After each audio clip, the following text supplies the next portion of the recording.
Now, giving you something to talk about, here's Chris Story. Man, am I proud to be an Alaskan. Are you? If you're not, then perhaps you weren't with me at the beach on Saturday. Where were you? Saturday or Sunday, either day. Those were 2 days that will go down in my memory of being a couple of the nicest days ever, possibly, ever in Alaska. And I've lived here my whole life. Those were incredible days at the beach. In fact, I fell in love with Alaska all over again on Saturday. It was just Cooper and I. We were hanging out down at the beach, and we spent probably a good hour and a half, Cooper and I, reflecting on our lives. Cooper really was reflecting on what dog biscuits were still back in the car, and I was having what can only be described as a zen or a very spiritual moment, just me and Earth, me and God at the beach. We met. We had a grand walk together. The majesty of the mountains, the glory of the ocean. If you have any doubts that there's a creator, they ended the day at the beach, and I'm telling you, Saturday and Sunday, phenomenal. Just an incredible experience. And in fact, I recorded some of my experience down there at the beach. I'm sure you do the same thing. You probably take a recorder device and you go down and you record like this. Listen to that. Hear those seagulls? That's for you.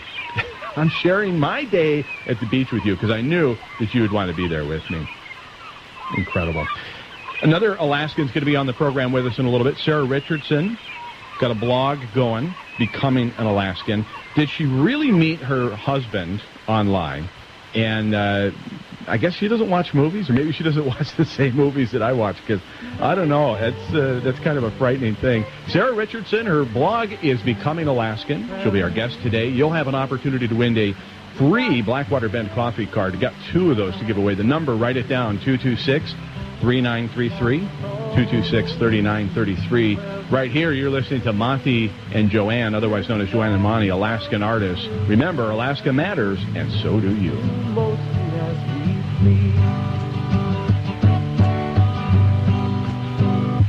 Where we live, we don't have too many laws. Where we live, the posters are 9-15-26. If the recent heavy snowfall has literally got you down, call 399-1526 today for snow removal. Licensed, bonded, and insured. Gregoire Construction, 399-1526. Oh, no. I'm out of water. No problem. Call More and More, your locally owned water supplier. 24-hour service from your locally owned water company. Tired of working with an outside corporation? Want to support local business and get better service for less? Then put More and More to work for you. 235-8837. More and More is next door. 235-8837. Hi, folks. Jackie Ray here for the Caribou Family Restaurant. The Caribou Family Restaurant wants you to remember how happy you were at Thanksgiving, past Christmas Eve, Christmas Day, New Year's Eve, and New Year's Day, Valentine's Day, how happy you were with the service, how happy you were with the highest quantity of food, more than you can eat every day at the Caribou Family Restaurant, how happy you were with the quality of food, how happy you were with the prices for breakfast, lunch, and dinner. In fact, the Caribou Family Restaurant wants you to remember each and every time you hear or see the word happy, how happy you were with sumptuous prime rib on Friday and Saturday nights, breakfast any time of the day or night. So if you want to be happy again, stop by the Caribou Family Restaurant and be happy every day from 6 a.m. to 10 p.m. Lake Street and Pioneer Drive in downtown Homer. Check it out. Be happy every day at the Caribou Family Restaurant, 6 a.m. to 10 p.m. See you here, 235-5148. Orders to go.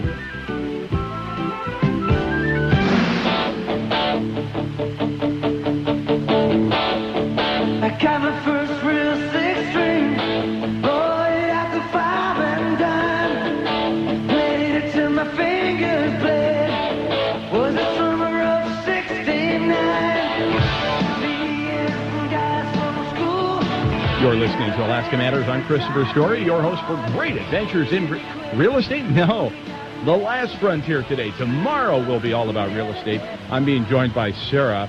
She is a blogger, a local blogger. She's got some great stuff. You can find her on the Homer News website, and she has her own blog, which is Sarah in Alaska.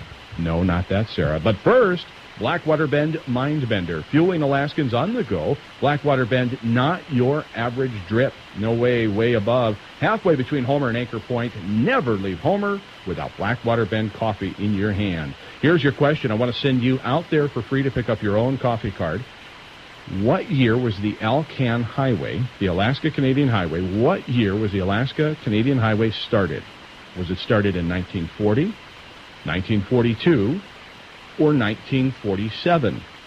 Call Story Real Estate right now. Tiffany is standing by at 226-3933, 226-3933. What year was the Alaskan started? And you may have picked up on our bump and our Blackwater Bend question and our guest. There's something in common. That Brian Adams, the Alaskan Highway, and Sarah in Alaska. Sarah, what do you think those all have in common? Oh, would it be our Canadian heritage? It would be indeed. Welcome to the show, Sarah. Great to have you. Sarah is the author of Becoming Alaskan, a blog about life at the end of the road. And this is what it says. It says, ever wonder what it's like to give up everything and move to Bush, Alaska? I didn't, says Sarah, not until I met my future husband on an internet dating site. After 2 years of dating, I took one giant plunge and left my home, career, family, and friends in British Columbia to join him in the bush of Alaska. I am Sarah in Alaska, but not that Sarah. Sarah, do you ever get confused with Sarah Palin? I mean, people respond to you as though you are her, or ever have that happen? No, they all ask me if I've met her or if I know her. Yeah. I mean, really, even in urban Vancouver, not even in the same country, I still get asked, have I met Sarah Palin? That's incredible. She's become an international sensation. Whether you like her or not, whether you agree with her politics or not, she is everywhere. So I think it's cool. And I got to tell you, I love your blog. I think we were just discussing this, that it's everyday life, that you're obviously a very talented writer, because you're taking everyday life and you're making it relatable. And I can totally relate, because I am an Alaskan, but I can also relate to what you're going through in becoming an Alaskan. I just think it's fantastic. Before we go any further, I've got to know, did you really meet your husband online? I really met my husband online. We met on eHarmony. Seriously, that works. It works. Yeah, it asks you a question. Do you want to meet people in neighboring states and provinces? I was thinking an Albertan cowboy. I was thinking Washington. Forgot that Alaska does neighbor British Columbia. Yeah. No, okay. Now, was your first date in Alaska or in BC? Our first date was in Vancouver. Bill came down to meet us, and he came down, spent a long weekend, and I thought, I like this guy. Yeah. That's interesting, because I've also been to Vancouver, BC, but I was with my wife at the time. We were actually driving from Alaska. We were driving the Alaskan down to Vancouver, Washington, and I let Tiffany be my navigator. She was reading the map, and next thing you know, we think, oh, man, we're almost there. This is weird. And we come across Vancouver, BC, and we're like, oh, man, we couldn't get out of there fast enough. No offense, but it was like 1.5 million, 2 million people. Yeah, there's about that many. Yeah. Anyway, we had a good time, met a really nice Indian man at the equivalent of like a 7-Eleven. He's like, no, you must go back here. Happy to tell you. And he got us right back onto the highway. We headed south, and anyway, we love your country. So your family must think you're nuts. They do. Oh, yeah, they do. They ever come up to visit? visit? They do, but I tell you, all of them plan their summer vacations up in Alaska. Of course. The destination. We run a bed and breakfast from about June to September. For free. You know it. Yeah, that's cool. Well, you not only moved to a new city, a new lifestyle, but you also moved to a new country. I mean, you could almost call this becoming American. What's that like? Do you still identify yourself as a Canadian, or are you full-fledged American Alaskan now? How do you identify yourself? I identify myself as Canadian. I don't think I'll give up my Canadian citizenship ever, but being a resident of the States is a wonderful adventure. Americans are not the same as Canadians, and it's just been really fun for me to explore the differences in the two cultures and get to meet my fellow Americans and see what makes them tick and what they're all about. It's great fun. And is that the intent or the purpose of your blog? Are you writing about the differences or just the everyday experience? Give us a sense of what the flavor is of your blog. The flavor of the blog is everyday experiences. When I first moved to Alaska, Bill and I were out in the bush, so we were off the road system. And, coming from urban Vancouver, career in public relations, so I was working with some pretty big companies in urban Vancouver. Going to Bush, Alaska was quite a turnaround. And I found that people were really curious about A, whether or not I'd last, B, whether or not Bill and I would last, or C, just what on earth I was thinking. Yeah. So it was really neat. I was sending the same email I found to friends, and people were asking me the same questions. So I thought, I'm just going to put this on a blog. So I started doing it. So we had some really great adventures out in Dillingham, and we're doing some really fun things. And then, of course, we moved to Homer, and the same questions keep popping up. Why'd you stay? Why are you still there? Why aren't you back? So that's what that blog is just explaining what's happening, what's going on, and what I'm up to. You know, describe an average blog post today. Like one of my favorites, I just read the snow melt, and you're talking about just some experiences that we're all going through. But I got to tell you, like I said before, you're a good writer. You're writing things that I live, and I still find it interesting. So do you ever worry how I'm going to run out of things to write about, or does it just keep effervescing and it just keeps flowing? It just keeps flowing. The snow melt blog came from emails I'm getting from Victoria with the cherry blossoms. Victoria people love their cherry blossoms. As soon as they bud, they send pictures to everybody under the sun, especially people living in Alaska. So yeah, about my fourth cherry blossom email is when I started writing about snow in Alaska. Yeah. Do you still enjoy Homer versus Dillingham? Is there a big difference for you coming from Vancouver to? I mean, it's got to be an extreme culture shock to move to Dillingham, and then you feel like you're in the big city in Homer. Well, you know, my father was a Canadian Mountie, and the Canadian Mounties moved about every 5 years.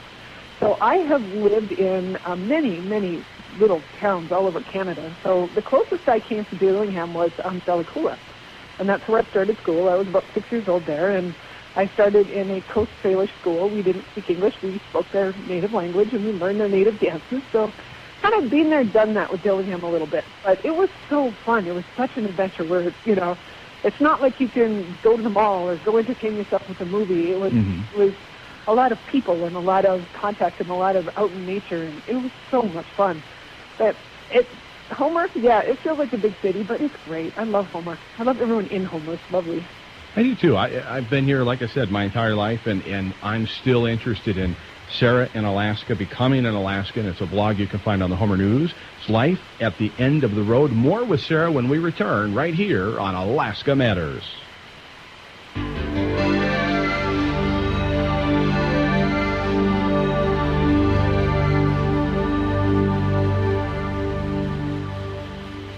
On the road to Anchorage the other day, in the distance, yes, I could see the bright lights of Blackwater Bend Espresso. While my gas tank was full, I was running on empty. Blackwater Bend Espresso, just what I needed. Along with my Black Mancino, which is a quad shot Americano in a 16-ounce glass without any cream, just like God intended it. I also got a ham and cheese croissant. I'm telling you, that was the highlight of my trip. Blackwater Bend Espresso, never leave Homer without it. Panoramic heights, spectacular ocean and mountain views, including volcanoes and incredible sunsets. Live outside of town, but less than 10 minutes from Homer. Affordable land for your dream home. These lots are priced to sell. Owners will finance, and so will First National Bank Alaska. Call Deborah at Bay Realty at 235-6183 for more information today. 235-6183, and enjoy the privacy and quiet life this wonderful subdivision offers. Or how about 52 acres next door? Celebrate nature. Set amid the rolling hills, peace and privacy can be yours on this 52-acre estate. Live well on this beautiful parcel. Moose, bear, and other wildlife are here to greet you. Come home to a secluded estate, away from the world, but within driving distance to everything. Urban farmers and ranchers will find this a true delight. Call Deborah Lysick at Bay Realty at 235-6183. When you need results, Bay Realty works. Radio Realty is your home for all things prosperous. I'm Chris Story, inviting you to the greatest show on earth every Wednesday at 12:30 on KPEN 102 FM. If it happens to real estate, it matters to you. Learn the secrets of lasting wealth and how to become a millionaire in your own backyard. Hi, Chris, Bill here. I just love Radio Realty, although I worry about too many people becoming prosperous. They'll stop voting for me. Radio Realty's making waves, baby. Coming to a radio near you.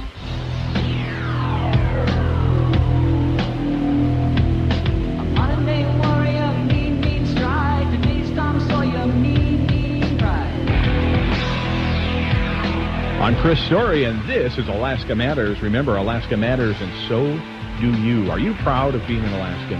And if you're one of our listeners online later today, this program will be available at AdventureAlaskaRadio.com, AdventureAlaskaRadio.com.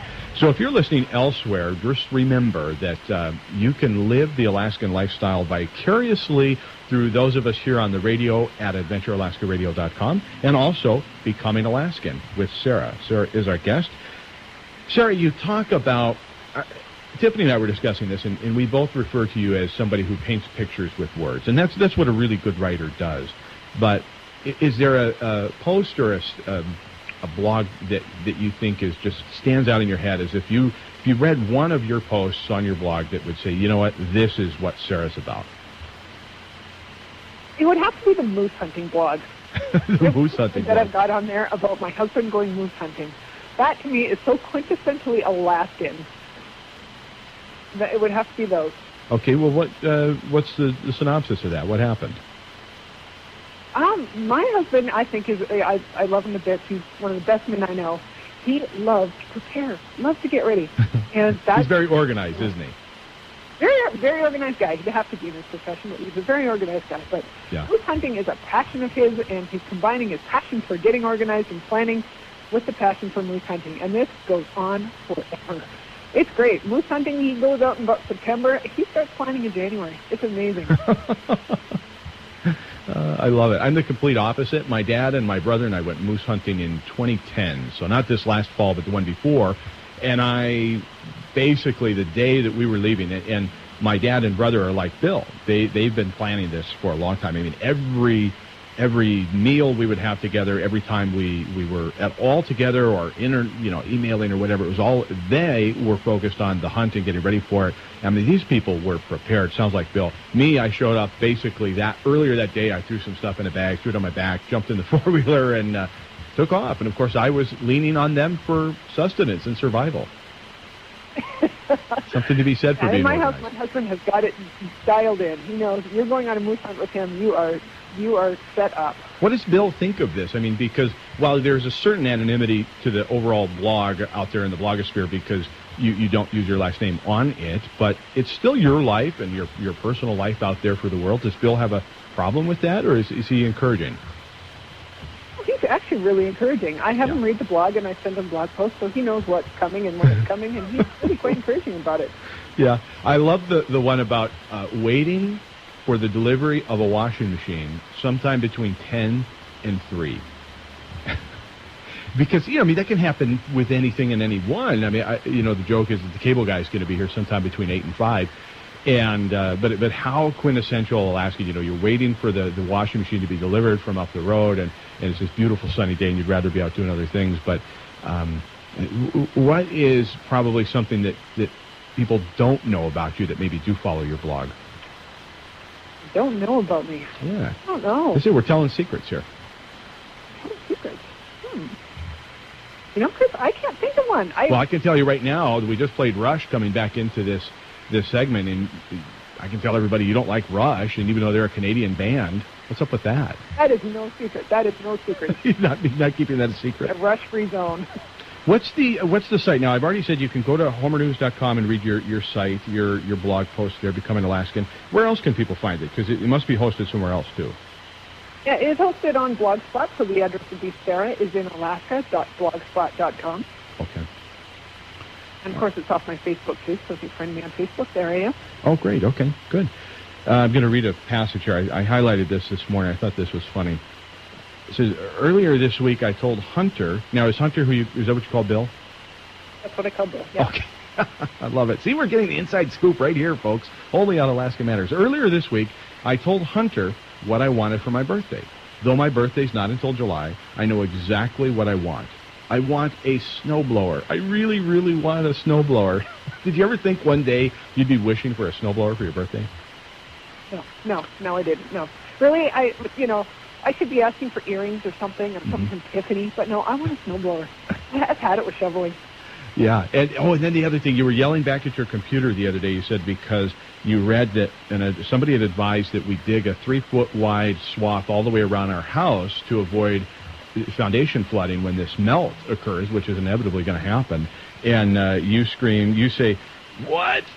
You howl back at your computer screen. Go ahead. We have one of those roofs with asphalt shingles on it, so we've been taking a roof rake to it and taking all the snow off the roof all year. Okay. There's some 10-foot snowdrift like hanging out around my house, and there's no way on God's green earth that I'm going to be shoveling that. Yeah. Not even if you get your snowblower will that happen, huh? I'll make an effort with my snowblower. Well, I got to tell you, I've been enjoying it, and I just, what's to come? Are you working on a post right now? You can give us a little sneak preview? What's to come? Yeah, I'm working on a post. The newest post I'm working on is actually about my brother. Oh. He came down to meet us in Seattle to pick up my daughter while we went down to Cabo San Lucas for a week, and I handed off him a few moose roads. Now, if I think I'm a good cook, my brother is amazing. So I woke up the other day to an email from my brother, about a 12-meg email from my brother, full of moose cooking. He'd taken pictures of his afternoon spent cooking these moose roasts and how he ate them. It was pretty hilarious. I think maybe we have a competing blog about to happen. Sarah's brother, but not that brother. All right, this is Sarah in Alaska. Sarah, thank you for your time, and keep up the great work. I thank you. It's a great blog. You can find her online at homernews.com. You can also check her out, she says, on Facebook, and then she's got on the blog spot. You can find it there as well. So Sarah Richardson, becoming an Alaskan, not just an Alaskan, but becoming an American. So that's pretty awesome. Hey, quick reminder, I've got Dean on the line. Dean wants to talk about something that's coming up, and so we'll give Dean an opportunity to tell us what is coming up, I think, is a job fair. But I want to remind you that next Tuesday, our very own Andrew Vate, Alaska's very own, I should say, Andrew Vate's going to be here on Alaska Matters discussing his newest CD and Life in the Fast Lane. What's going on down there in Seattle. He's definitely at the cutting edge of the music scene in Seattle and around the Northwest. And I think you'll love Andrew's music, and also I think you'll love his own soul. He's got that one of those old souls. Tiffany and I picked up his CD down at a restaurant the other day, and just instantly fell in love with it. Just instantly fell in love. So he's a young guy with an old soul, and that's going to be next week on Alaska Matters. Meanwhile, welcome Dean Sunmark to the program. Hi, Dean. Hi, thanks for having me. Absolutely. Now, Dean, I've got to just tell people, first of all, you are a black belt in karate, so I have to watch my step, right? No, I don't think so. But you are a black belt, right? All right. Okay. All right. Well, that's pretty cool. Now, I know you've got some serious stuff to tell us about the job fair coming up, but real quick, like on the karate stuff, are you a vegetarian or are you a carnivore? I am a carnivore, most definitely. All right. So I just wondered, because I'm going vegan, and I'm going to be talking about this in the coming weeks ahead. I'm a little getting nervous about it, but I'm thinking that the same kind of discipline I'm going to have to exercise to become a vegan is what you do to become a discipline or a disciple of the martial arts. There's a lot of discipline involved. Yeah, and I think with regard to the martial arts, the real secret there is consistency and just training on a regular basis, on a consistent basis, and that's really where the benefits come from. Cool. Hey, are you teaching anywhere in town? I'm part of the Homer Shotokan Karate Club. We have classes on Tuesday and Thursday nights here in Homer, and I will also be teaching a beginner class this fall for the Kachemak Bay campus as part of our lineup for classes this fall semester. Yeah. So there's lots of opportunities to get involved. Cool. Well, I might think about that. I've always wanted to be involved, and I've just sort of self-taught myself out of a book, but it didn't go anywhere because, I've never practiced on anybody, so I don't know if I'm any good or not. I might be just really, really good, Dean. I don't know it. Chris, I imagine you probably are. The thing that's nice about training and practicing with other people is then you have the opportunity to have a partner and work, with another person and distancing and all the things that come into play with that. Is anybody a natural at karate, like kids or adults? Does it come more naturally to others, some than others? I think like anything, there's some people that are naturals, some people that are, real great athletes, and it comes very easily. But I think really the people that tend to stick with something are the people that are able to sort of make a commitment to themselves and just kind of work at it day in and day out, week after week. And those are the people that really over time kind of stand out as the ones that really develop the skills. That's interesting, because that's a perfect segue into what we're about to talk about, because I think if you combine passion with persistence, you can be happy on any job. You can become successful at any job, and it sounds like karate is no different. So what's coming up? There's a job fair in town, and we need to know about it. Yeah, so taking the belt off and putting on my college hat, I work at the college as one of the advisors. It's called a mortar board, by the way. We're one of the sponsors of the Homer College Career and Job Fair. We're partnering with Homer High School and the Youth Job Training Program, and Homer News and Project Grad and Department of Labor to put on a fair. The fair is kind of in two parts. One part is going to be prospective employers from a wide range of disciplines, and they're going to have tables, and folks can come up and talk with employers and find out what jobs are available. Is this just local jobs, Dean, or from all around the state? All around the state. We kind of tried to focus it more on things here, but that it's not exclusive to that. Okay. Some of the employers are hiring for other parts of the state, particularly in the marine industry, and there's some apprenticeship opportunities and that type of thing. And then we also have academic programs that are going to be represented as well. So folks can come up and find out, well, what would it take to get trained in this type of career? What would that type of career look like? And so there's going to be a whole lot of information available on a wide variety of things. Great. When is it, and where do we go? Okay, it's going to be at the Kachemak Bay campus. It's going to be next week on Friday, April 6th, and it's going to be available from 10 to 2. And so throughout that entire time, we will have tables of the training programs as well as employers.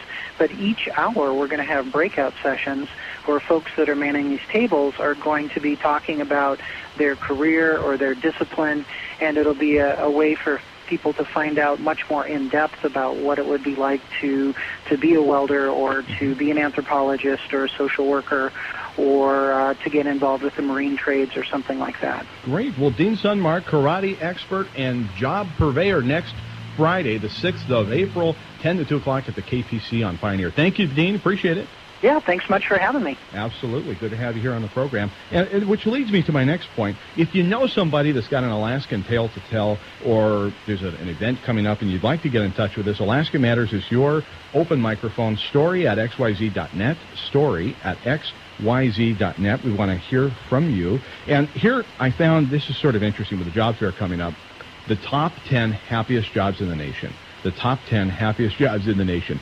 Software quality assurance engineer is the happiest job in the nation? Are you kidding me? 100,000 people were interviewed, and that's the happiest job? I don't know if they're playing video games or not, but whatever it is they be doing, they be happy. Number 2, executive chef. Okay, I can see that as being fulfilling, but man, those people are stressed out. I've watched enough of Chop to know that. Here's a tie for number 2, property manager. What? Are you kidding me? Teller, I can see being a bank teller, being happy. You're dealing with, a lot of happy people in your job. Warehouse manager, okay. Administrative assistant, customer service rep. Number 8 was accountant, the happiest people in the except from like January to April. And systems engineer, and number 10 was a construction manager. I think it just proves the point, Dave, maybe you'll agree with me, that if you put passion into what you're doing, you can be happy. That's true. Now, you're a property manager, right? Well, John Calhoun is our property manager here, so yes, I can understand being happy. One of the ways to look at any job is to find the benefit. You find a need and you fill it, and if you help enough other people get what they want, you can have anything you want in life. And often in property management, you do have an opportunity to really help people. So it can be very rewarding, very rewarding. It can be stressful, don't get me wrong. Hire a professional, because that's what we be doing. It's great stuff. I want to thank all our sponsors, because without our sponsors, we wouldn't be here talking to you. I want to thank Dave Webb. He's our executive producer. Tiffany Story's the glue that binds this freak show together. Alaska Matters. The great program. Next week, don't miss Andrew Vate. If you miss any program, don't miss next week's program. Andrew Vate is a huge star. That's just, I remember when I first saw him at the Mariner Theater during the Jubilee. He was playing the guitar. He was singing Landslide. And, man, I have yet to forget the feeling that I got that day. So thank you, everybody. Dave, have a great... I can't wait for Radio Realty tomorrow, Dave. Yeah, me either. I'm unveiling how much I weigh and my vegan propensity. My life coach is going to be... It's going to be a great show. So Alaska Matters, and so do you.